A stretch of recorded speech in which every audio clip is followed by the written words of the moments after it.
She said she loved me, then stole $450,000 and vanished to Bali. They say love makes you blind.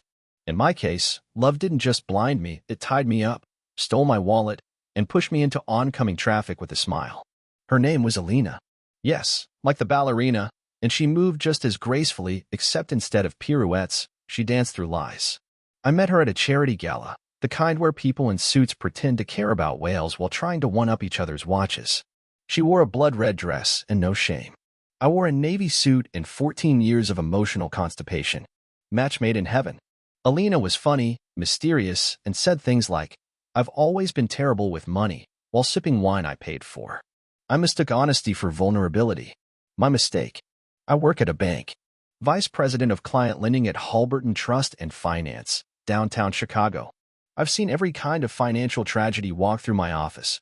Ruined marriages, failed startups, sobbing parents signing away futures to keep their kids out of jail.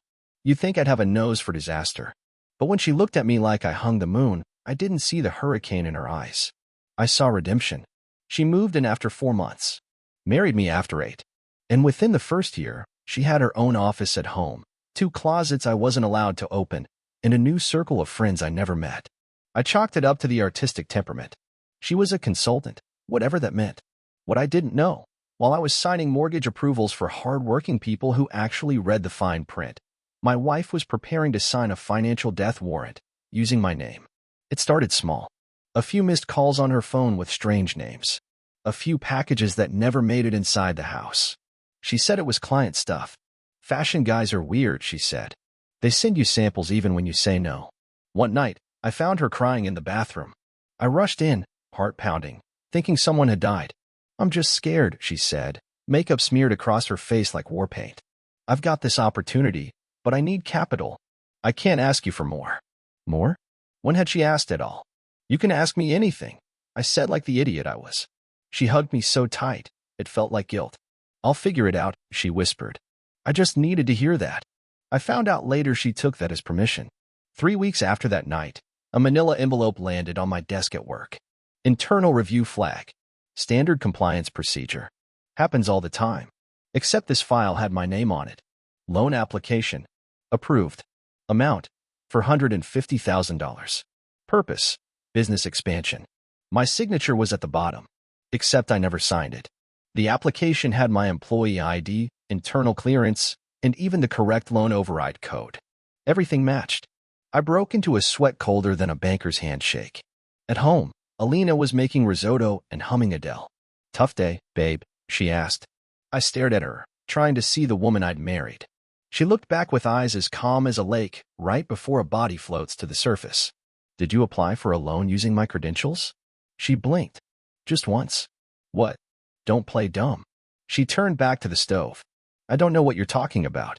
My voice rose. 350 grand. Alina, you think they won't notice that kind of money vanishing from an employee account? She stirred the risotto. "You need to calm down." That was when I knew. She didn't deny it. She didn't panic. She wasn't scared because this was the plan all along. That night, I didn't sleep. She did. Like a baby. By morning, she was gone. No note. No text. Just an open drawer where my passport used to be. And a bank alert on my phone. Transaction approved. $7,200. Qatar Airways, business class. Jakarta to Denpasar, Bali. You know that feeling when your whole life crumbles in a single moment, but the world keeps spinning like nothing happened? That was me, standing barefoot in my kitchen, phone in hand, staring at a flight confirmation for my wife, or rather, my ex-wife, I guess. Bound for Bali. Business class. The risotto was still warm. I spent the next few hours in a haze. My thoughts swirled like dirty bathwater circling a drain. The human brain isn't built to process betrayal this fast. It tries to slow things down, to give you room to breathe. Mine just screamed at me in a loop. She stole from you. She lied. She's gone. Rinse. Repeat. I checked every account. My savings were untouched, oddly enough. Credit cards still active, but nothing new since the plane ticket. The $450,000 loan? Already wired to a shell account in Singapore. Routing trail cold after that. She didn't just plan a getaway. She executed a goddamn bank heist. And the kicker? She used my own systems to do it. The compliance office was already on me like buzzards on a carcass. I walked into work the next morning and could feel the whispers rippling through the air like static. Hey, Dave. Morning, Dave. Need anything, Dave? All delivered with the tone reserved for people who are either about to be fired or arrested. Mitchell, the director of risk, called me in. Talk to me, Dave. He leaned back in his chair, the way lawyers do when they smell blood. I didn't authorize that loan, I said. She used my clearance. He raised an eyebrow. You're saying your wife committed fraud in your name? Yes. He gave me that tight little smile people use when they're pretending to believe you. You do understand how this looks? I nodded. I know exactly how it looks. Mitchell tapped a pen against the desk. We're putting you on leave. Full internal audit. IT's already scrubbing your activity log. Understood. When I stood up to leave, he stopped me. Dave, if this is some kind of midlife crisis, now's the time to come clean. The bank's forgiving with the truth. Less so with obstruction. I didn't take the money. He stared at me for a beat too long. Then I hope your wife enjoys Bali. That stung more than it should have. At home, I stared at old photos like some idiot widower. Her laughing at Navy Pier. Her eating gelato in Florence. Her trying on my glasses in bed, pretending to be a Wall Street analyst. All of it fake. All of it bait. I called her number. Straight to voicemail. I sent emails, texts, voice notes. Nothing. Finally, I got desperate and messaged her from a burner account on Instagram. She had blocked my personal one the day she left. The new account showed me what I needed to see. Her story was filled with sunsets, cocktails, infinity pools, and something far worse, another man's hand in frame. He had a tattoo of a black jaguar on his forearm. He wore linen shirts and called her babe in comments. His name was Luca. Of course it was. She captioned one post. New chapter. New soul. Grateful for real love. Real love. I nearly threw my phone across the room. Instead, I zoomed in on the champagne bottle next to them. Dom Perignon. 2013. Price tag. $395. Guess whose money paid for that? The transition from heartbreak to rage is faster than you'd think. 1 minute you're sobbing into your hoodie. The next, you're calculating how to legally ruin someone's life. I knew I couldn't touch her without evidence. Real evidence. So I started digging. I called in a favor from an old IT guy at the bank. Off the record, I said, just tell me if the IP logs for that loan match any devices besides mine. He paused, then said, well, there is something weird. The application was routed through your laptop. But the timestamp? You were logged into a Zoom call during that exact window. 2 devices, 1 login. Can you confirm where the second device logged in from? Another pause. Then, yeah, a device from your home network, but not your IP address. It was a VPN. Alina had used my laptop and rerouted through a VPN while I was working. She piggybacked on my trust and the bank's blind spots. Amateur hour in theory. Genius in execution. I had what I needed, proof I wasn't the one who submitted the loan. But I didn't want justice anymore. I wanted revenge. And if Alina thought she could hide in paradise, she clearly forgot one small thing. I still had access to her financial trail. And even in Bali, banks need money to keep the cocktails flowing. You can take a thief to paradise, but she'll still need to use a credit card. 3 days after confirming Alina's location, I set my plan in motion. She might have been sipping pina coladas on a Balinese beach with Mr. Jaguar tattoo, but I knew something she didn't: money talks. And in my line of work, I've learned to speak fluent bank. I didn't want to call the police, not yet. Cops make everything loud. I needed quiet, discreet, surgical. She took $450,000 from me. I planned to take something far more valuable from her. Her illusion. First, I reached out to every client contact I remembered her mentioning. Most had never met her. A few remembered her name, vaguely. One even thought she worked in interior fragrance branding. Whatever the hell that is. The trail was smoke and mirrors. Next, I looked into the shell company where the loan was wired. A Singapore-registered LLC under the name Miraveco Ventures. A ghost on paper. But I had friends in legal, and one owed me big from a little embezzlement incident we'd swept under the rug in 2019. Pull the registry filings, I said. Tell me who signed the incorporation. An hour later, I had it. Director, Alina N. Petrova. Her real last name. She never legally changed it when we married. She said paperwork was a patriarchal bore. I said fine, because love makes you stupid. But now it was my golden ticket. She hadn't just committed fraud, she'd registered a business under her real identity. In a jurisdiction with cooperation treaties. If I wanted to press charges, this was the smoking gun. But I didn't want to press charges. Not yet. I wanted her to sweat. So I started turning off the taps. First, I flagged her card. Not reported stolen, just under audit. Result: instant freeze. Then I contacted the bank hosting Miro Echo Ventures and reported a suspected fraud from the originating account, mine. They froze that too, pending review. Suddenly, her little Balinese dreamboat ran dry. Within 24 hours, she messaged me. Alina, why the hell is my card not working? I didn't reply. Let her stew. Let Luca buy dinner with his surf instructor salary. She messaged again 2 hours later. Alina.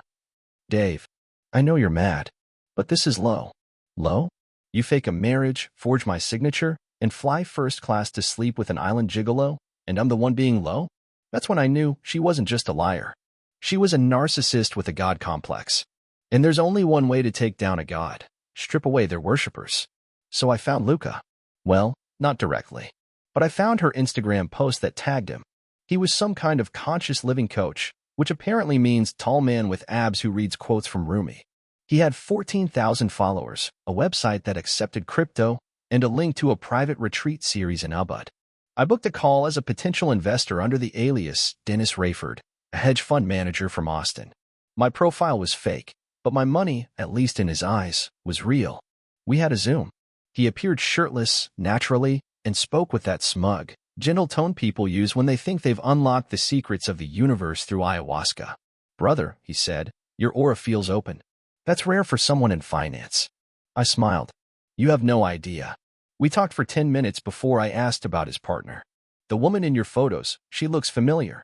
Model, right? He chuckled. That's Alina. She's something else, man. Lightning in a bottle. Lightning in a bottle. More like cyanide in champagne. She mentioned her last relationship was toxic, he added. I almost laughed. Really? What happened? Her ex tried to control her. Financially, emotionally. Classic narcissist. Narcissist. Projection so thick I could smear it on toast. After the call, I uploaded the recording to a file-sharing service and emailed it to Alina. Subject: from your new guru with love. Message: you know what they say, betrayal reveals character. And so do Zoom calls. She didn't respond. But the next day, Luca's Instagram was gone. Not private, deleted. Vanished. I imagined the confrontation. Her yelling. Him confused. Her trying to spin it. Him realizing he was just a bankrolled fantasy. Lightning, after all, is just electricity looking for a place to burn. Then came her next message. Alina. You win. I'm coming back. Let's talk. I stared at it. Cold. Detached. There it was. The twist. The begging. But I wasn't finished yet. There's a certain satisfaction in seeing a con artist beg. It's like watching a magician fumble their final trick. Wires exposed. Rabbit dead in the hat. Alina's message sat in my inbox for half a day before I responded. I wanted her to feel the silence, let it wrap around her like a silk noose. Then, at 2:13 a.m., I wrote back. Me. If you're serious, book a flight. One way. You talk. I listen. That's all. She landed 3 days later. O'Hare, Terminal 5, in boots far too clean for the weather. I watched her come down the escalator, phone in hand, scanning the crowd with the same expression she'd worn the first night we met, charming, curious, a little dangerous. It didn't work this time. Dave, she said, stepping toward me like she expected a hug. I raised a hand. Let's get one thing straight. You're here to talk. That's it. She blinked. That wounded look, like I'd kicked a puppy. The performance had begun. We drove to my condo. Neutral ground. I'd already had the security code changed and all my valuables boxed away. She looked around like it was a museum she barely remembered visiting. I like the old couch better, she muttered. You paid for it with my credit. That couch was fraud. She smiled, then caught herself. Right. We sat. She tried small talk. I didn't answer. Eventually, the silence cracked. Okay, she said. I did it. I took the money. I was desperate. Desperate for what? Instagram likes? Champagne? A man with six-pack abs and a brain made of tofu. She frowned.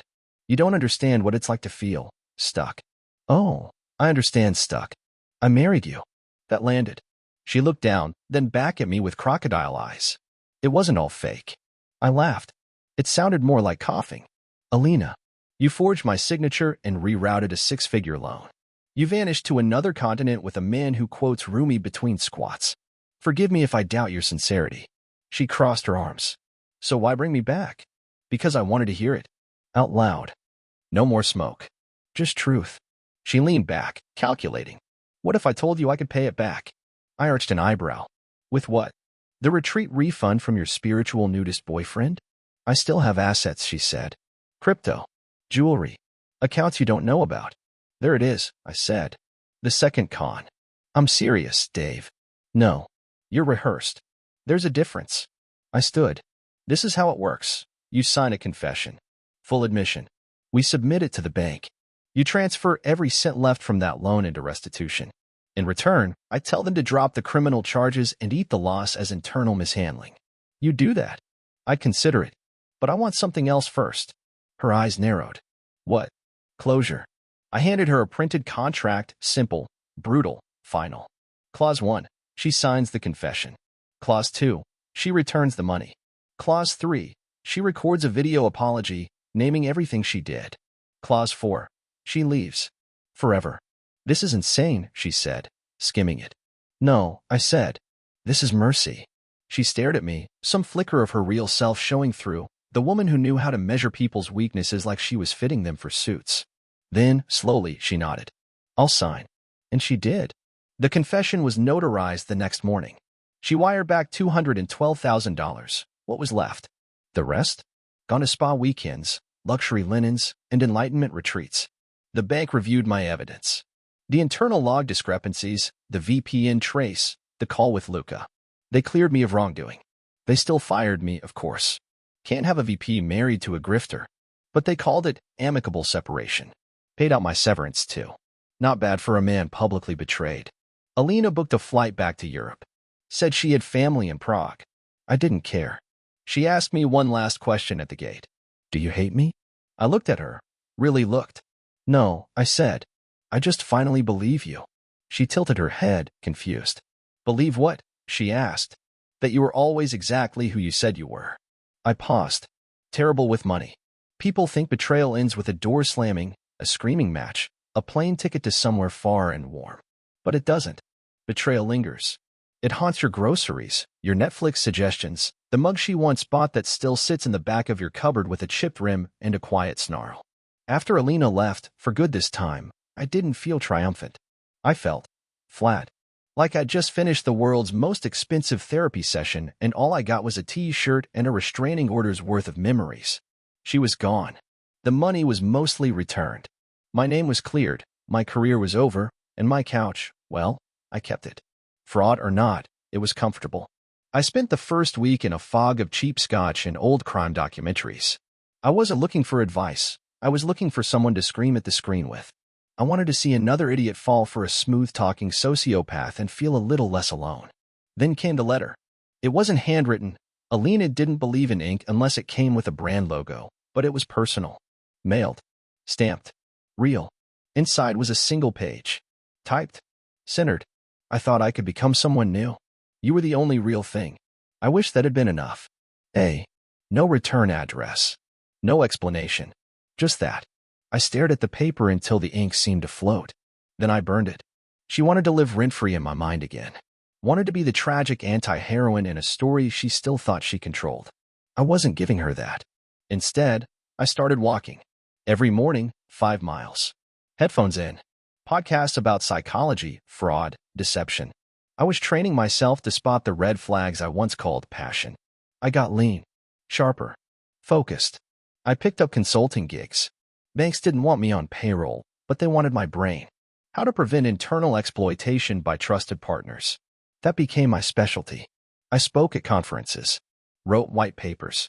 Became, ironically, the poster child for financial due diligence. People asked about my story. I told it on stage once. Cleaned up. No names. Afterward, a woman approached me. Late 40s. Sharp suit. A calm kind of strength in her smile. That was honest, she said. I try. My ex forged my signature and mortgaged our house to buy a classic car collection in Arizona. I blinked. Well, at least mine stuck to vacations. She laughed. Not the forced kind. The real kind. We got coffee. Then dinner. Then 6 months of long talks and slow healing. No grand declarations. No promises. Just honesty, which, as it turns out, is incredibly sexy after surviving a hurricane in a red dress. I never heard from Alina again. Last I checked, her Instagram was private. Her guru had started dating an Australian influencer with a rescue monkey and a kombucha brand. Mirror Echo Ventures was officially dissolved. The Singapore account closed. The paper trail wiped, but I'll never forget the numbers. Loan, $450,000. Returned, $312,000. Cost of lesson, $138,000. Learning to walk away, priceless. They say you should never mix business and pleasure. I say never lend your soul to someone who treats promises like poker chips. The next time someone says, "I'm terrible with money," I'll smile. And I'll run.